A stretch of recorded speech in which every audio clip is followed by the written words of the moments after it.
Friends, இன்றைக்கி என்ன வீடியோன்னு பார்த்தீங்க அப்படின்னா சின்னதாக ஒரு டிஸ்பேட்ச் வீடியோ தாங்க பார்க்க போகிறோம். அண்ட் வந்துட்டு நான் ப்ராடக்ட்டை எந்த அளவு வந்து நான் சேஃபாக பேக் பண்ணி சென்ட் பண்ணுறேன் அப்படின்றது நம்ம இந்த வீடியோவில் பார்த்துடலாம். இந்த பேங்கிள் உங்களுக்கு பிடிச்சிருக்கு அப்படின்னா மறக்காம வீடியோக்கு ஒரு லைக்காக போட்டுக்கோங்க. ஸோ இது வந்து பார்த்திங்க அப்படின்னா ஒரு பிரைடோட பேங்கிள் 1 ஹேண்டுக்கு மட்டும்தான் கேட்டிருந்தாங்க.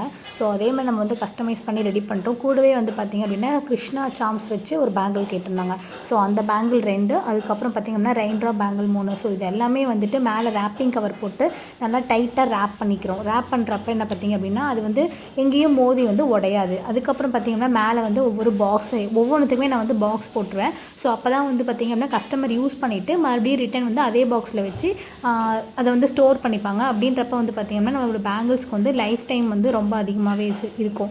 இந்த மாதிரி தான் வந்து பார்த்திங்க அப்படின்னா நான் எப்பயும் வந்து சேஃபாக வந்து பேக் பண்ணி சென்ட் பண்ணுவேன். அண்ட் வந்துட்டு மேலே வந்து பார்த்திங்க அப்படின்னா நம்மளோட லோகோ அண்ட் வந்துட்டு தேங்க்யூ ஸ்டிக்கர்ஸ். ஸோ கம்ப்ளீட் பண்ணியாச்சு. 2 கஸ்டமருடைய ஆர்டர். ஸோ அதனால் வந்துட்டு ரெயின் ட்ராப் தனியாக அண்ட் வந்துட்டு சில்க் த்ரெட் வந்து தனியாக நான் வந்து பேக் பண்ணி முடிச்சிட்டேன்.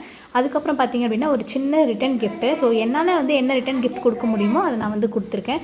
ஸோ என்னோடய வீடியோ உங்களுக்கு பிடிச்சிருக்கு அப்படின்னா மறக்காமல் லைக் போட்டுக்கோங்க. அடுத்த வீடியோவில் பார்க்கலாம். பாய்.